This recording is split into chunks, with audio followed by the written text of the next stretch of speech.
Présent Olivier Delagarde, on commence ce matin par un anniversaire. Oui, c'était il y a 10 ans jour pour jour. Les Anglais inventaient un nouveau mot, contraction de Britannie et d'exit, le Brexit. 23 juin 2016, le Royaume-Uni décidait de quitter l'Union européenne. 51% des votants étaient alors convaincus que ce divorce allait leur permettre de résoudre leurs problèmes d'immigration, combler les insuffisances économiques et reprendre le contrôle, comme disait alors le slogan des Brexiteurs. 10 ans plus tard, signale Arnaud de Lagrange, correspondant du Figaro à Londres, les Anglais ont encore pondu un nouveau néologisme, Bregret. Le Brexit regret. Selon un sondage récent, près de 6 Britanniques sur 10 pensent qu'ils ont eu tort de quitter l'Union. Moins de 13% d'entre eux estiment que le Brexit a été un succès. Aucun problème lié à l'immigration n'a été résolu. Au contraire, dans le même Figaro, Jérôme Fourquet explique qu'en 30 ans, le nombre de bébés à qui l'on donne outre-Manche un prénom arabo-musulman est passé de 5 à 15%. Aujourd'hui, le prénom le plus donné en Angleterre et au Pays de Galles n'est plus Charles, Henry ou John, mais Mohamed. Le prénom Mary, qui était le plus donné en 1900, se classe aujourd'hui au 337e rang. Alors les Échos, ils se fichent des prénoms, mais ont les yeux rivés sur les indicateurs économiques. 10 ans après, personne ne peut plus nier l'évidence, écrit Alexandre Kounis à la une du journal. Le Brexit a eu des effets dévastateurs sur la croissance, l'investissement, la productivité et l'emploi du pays.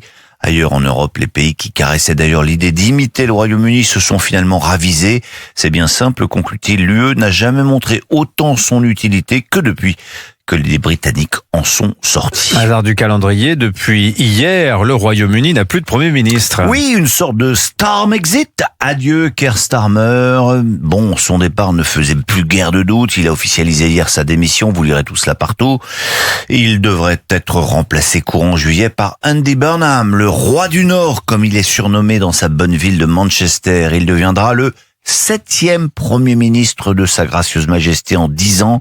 Ça vous paraît énorme, eh bien n'oubliez pas que depuis mai 2022, la France, elle, aura connu 6 locataires différents à Matignon, disputant ainsi à la perfide Albion le titre d'homme malade de l'Europe. Et en France, c'est encore l'affaire Liana qui fait les gros titres.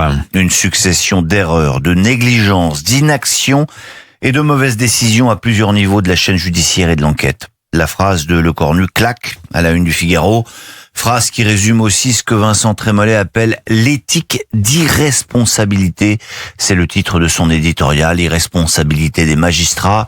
Tout citoyen qui viole une règle de droit prend le risque de rendre des comptes à la justice, écrit-il, mais ceux dont le métier est d'appliquer le droit ne rendent de compte à personne. Entre corporatisme assumé et surveillance syndicale, le Conseil supérieur de la magistrature protège plus qu'il ne sanctionne. Récemment, rappelle-t-il, un vice-procureur chargé de la lutte contre les stupéfiants en consommait tellement qu'il n'était plus qu'un magistrat à la dérive. À son endroit, le CSM a donné un simple avis de rétrogradation et de mutation. Oui, cette affaire Liana installe une fois de plus le sentiment d'un État qui ne fonctionne plus, écrit aussi Cécile Cornudet des Échos. La justice classe sans suite. La gendarmerie attend pour entendre un prédateur. La police n'empêche pas les violences. Les soirs de match, énumère-t-elle. L'hôpital craque à la moindre canicule. Les classes ferment faute de pouvoir accueillir les enfants après 30 degrés. Pas un jour sans un événement qui alimente l'idée que les services publics sont à l'os. Quoi d'autre dans la presse? Les Français face aux éléments, la canicule qui s'installe en métropole et des trompes d'eau sur la tête de nos footballeurs à Philadelphie. Ce qui ne les a pas empêchés au bout de la nuit, on en parlait, de battre sèchement des Irakiens tout mouillés. Mais pour l'heure, on va terminer au soleil et aux zéniths.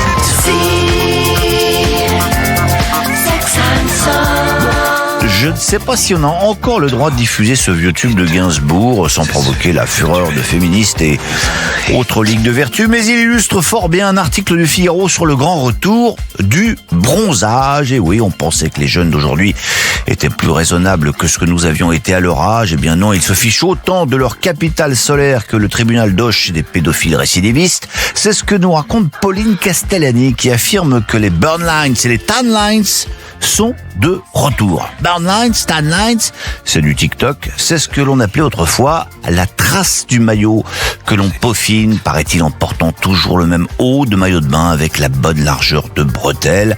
Dans la même idée, il y a aussi le sun tattoo qui consiste à dessiner un motif à la crème solaire et de laisser bronzer un peu comme un pochoir. Quel sera votre sun tattoo, Dimitri? Laissez-moi deviner. Mais bien sûr, une 3e étoile sur le cœur si nos petits bleus nous font le plaisir de remporter la Coupe du Monde. Merci Olivier Delagarde pour votre